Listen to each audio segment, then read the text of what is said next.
大家好，我是萨姐。今天我们来做巧克力口味的古早蛋糕。古早蛋糕的特点就是烫面法让面粉吸收更多的水分，蛋糕整体含水量比较高，加上使用了水浴法，口感很湿润，入口即化，不像戚风蛋糕那么容易塌陷。我觉得如果你是烘焙小白的话，应该先试试做这款蛋糕。买了专门做古早蛋糕的模具，18厘米宽，5厘米高。由于模具本身不是活底的，所以必须要垫上烘焙纸，四角做好记号，折起来，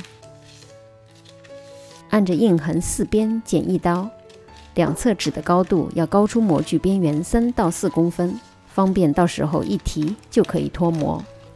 先做一些准备工作，用5枚大号的鸡蛋，一个连壳大约60到65克左右，分离蛋白和蛋黄。低筋面粉过筛，因为可可粉特别吸水，所以我都会提前用热水把可可粉化开，拌成没有颗粒的糊状。最近入手了一个小烤箱，看看效果如何。预热烤箱140度，来加热植物油，小火加热，等油温慢慢的升起，油温70到85度很容易就到了。用微波炉加热的话，大约1分15秒到1分半左右。用温度计测一下，70多度正合适。倒入低筋面粉里，搅拌成一个柔滑的面糊。油温如果过高，出来的烫面就会很稠，影响之后的蛋糕糊。倒入冰箱里取出的牛奶，可以降低面糊的温度。这时的面糊有点粗糙，分3次加入蛋黄搅拌，面糊慢慢的变得丝滑起来。提起搅拌头，面糊会慢慢的流下，画个8字形状也不会消失。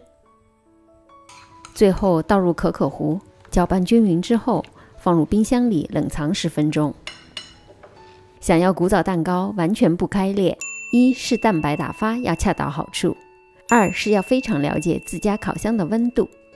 蛋白内滴少量的柠檬汁，也可以用白醋或者塔塔粉来替代，主要是为了增加蛋白霜的稳定性。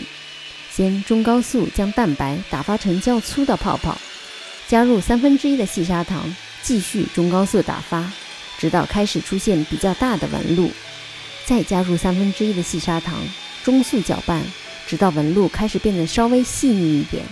提起搅拌头看看状态，是特柔软的弯钩状，加入剩余的糖，低速搅拌，提起来是一个大的弯钩状，但比较坚挺，就要收手了。取1/3的蛋白霜放入蛋黄糊内，用翻拌的方法由下至上的翻搅。很多朋友在这一步做不好，就很容易前功尽弃，导致蛋白霜消泡。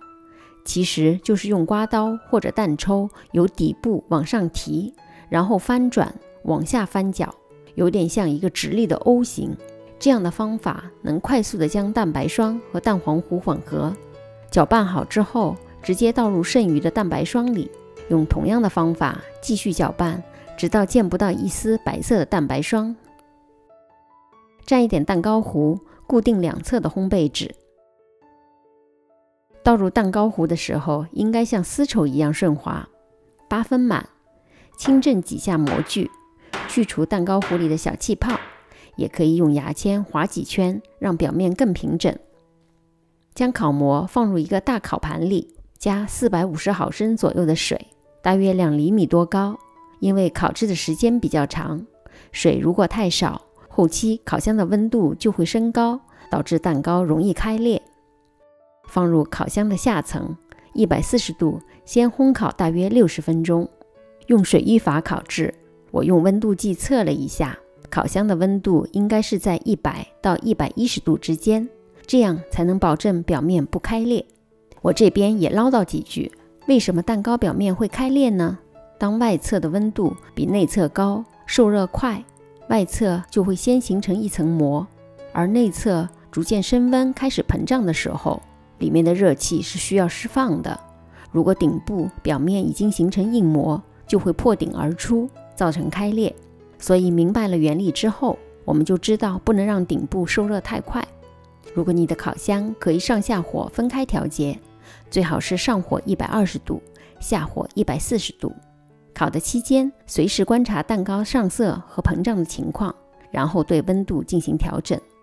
60分钟之后，我调高至150度，继续烤10分钟进行上色。你们在家烤制的时候，要根据自家烤箱的情况进行适当的调整。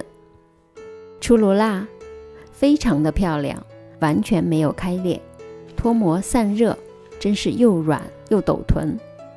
古早蛋糕放凉之后有轻微的回缩，属于正常的现象。切开看一看，十分的细腻绵密，浓郁的可可味一阵一阵的飘过来，入口即化。明天的早餐又有着落啦。我是萨姐，如果您喜欢我的视频，别忘了点赞和订阅，有问题也可留言给我。其他视频请进入萨姐的南腔北调观看。我们下集再见。